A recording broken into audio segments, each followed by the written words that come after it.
Chapter 5. Popular Struggles and Movements. Popular struggles in Nepal and Bolivia. Do you remember the story of the triumph of democracy in Poland? We studied it last year in the first chapter of class 9th. Hope you remember. Well, the story reminded us about the role played by the people in making of democracy. Let us read 2 recent stories of that kind and see how power is exercised in democracy. Ready? Movement for Democracy in Nepal.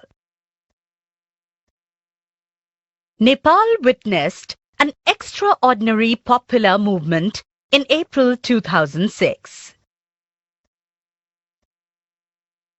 The movement was aimed at restoring democracy. Nepal, you might recall, was one of the third-wave countries that had won democracy in 1990.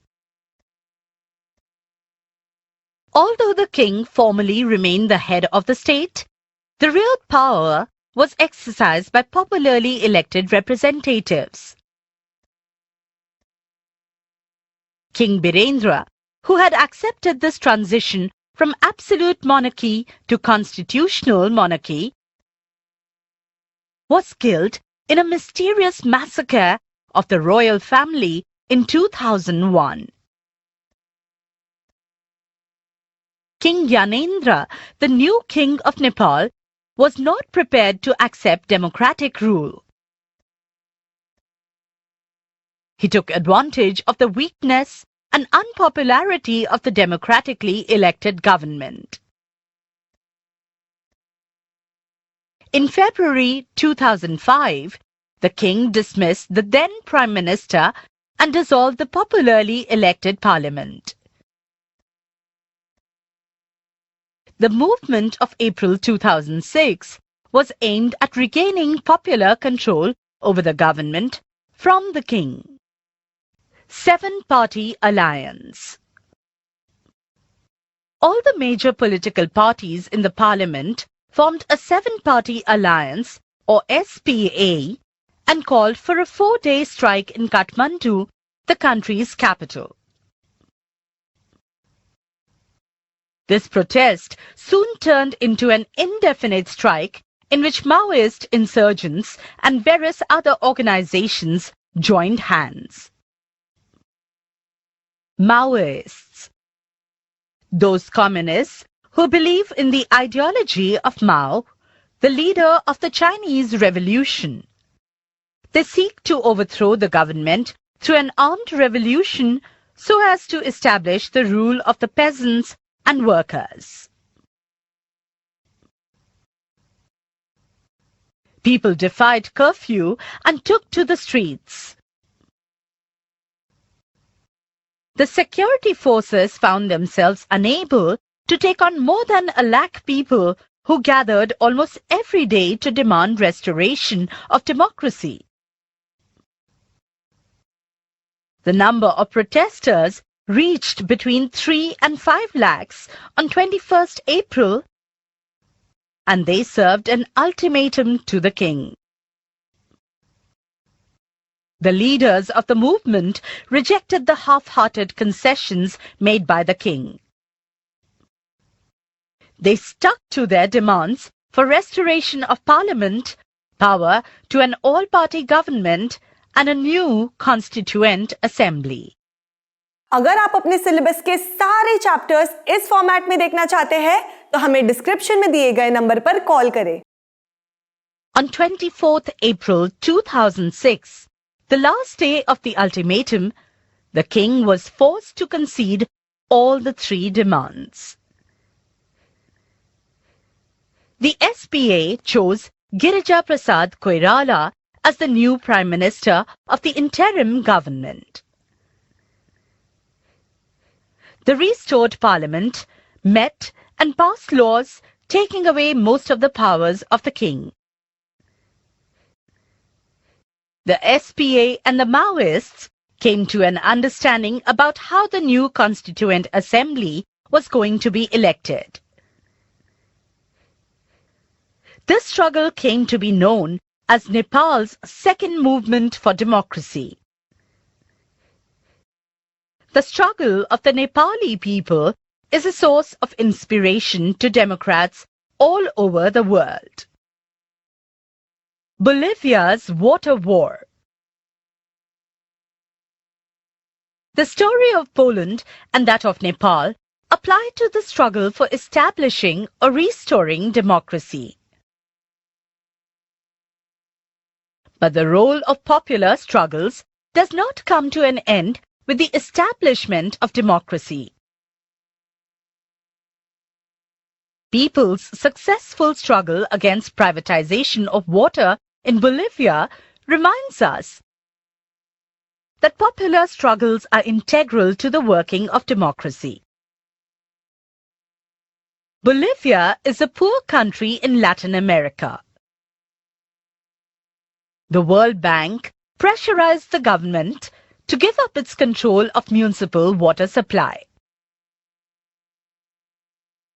The government sold these rights for the city of Cochabamba to a multinational company, that is, an MNC.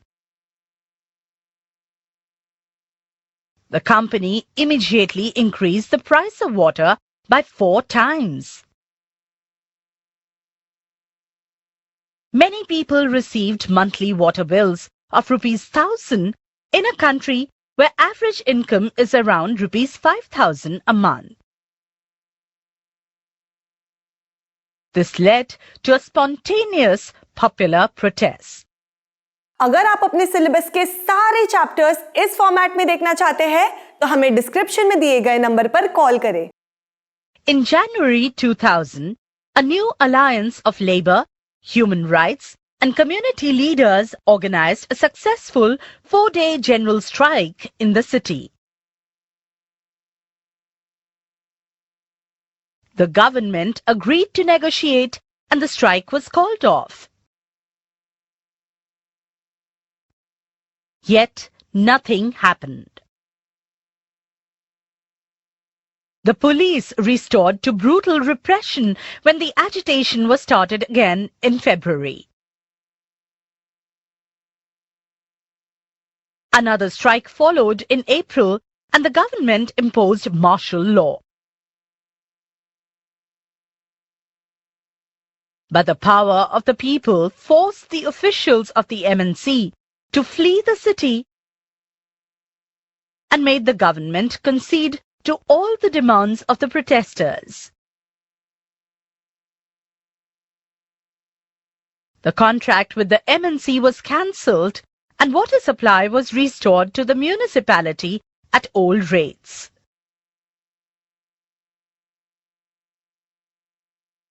This came to be known as Bolivia's Water War. Democracy and popular struggles. These two stories are from very different contexts. The movement in Nepal was to establish democracy, while the struggle in Bolivia involved claims on an elected democratic government. The popular struggle in Bolivia was about one specific policy, while the struggle in Nepal was about the foundations of the country's politics. Both these struggles were successful, but their impact was at different levels. Despite their differences, both the stories share some elements which are relevant to the study of the past and future of democracies. Both these are instances of political conflict that led to popular struggles.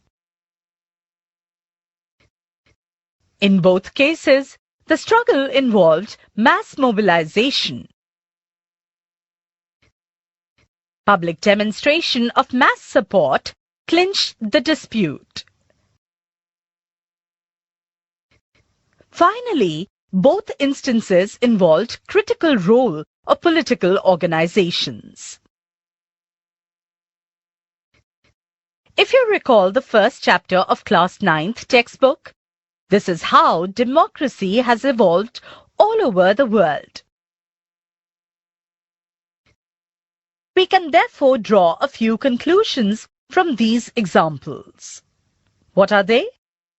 अगर आप अपने syllabus के सारे chapters इस format में देखना चाहते हैं तो हमें डिस्क्रिप्शन में दिए गए नंबर पर कॉल करें। ऐसे ही और एजुकेशनल वीडियोस देखने के लिए हमारे चैनल होम रिवाइज को सब्सक्राइब करें।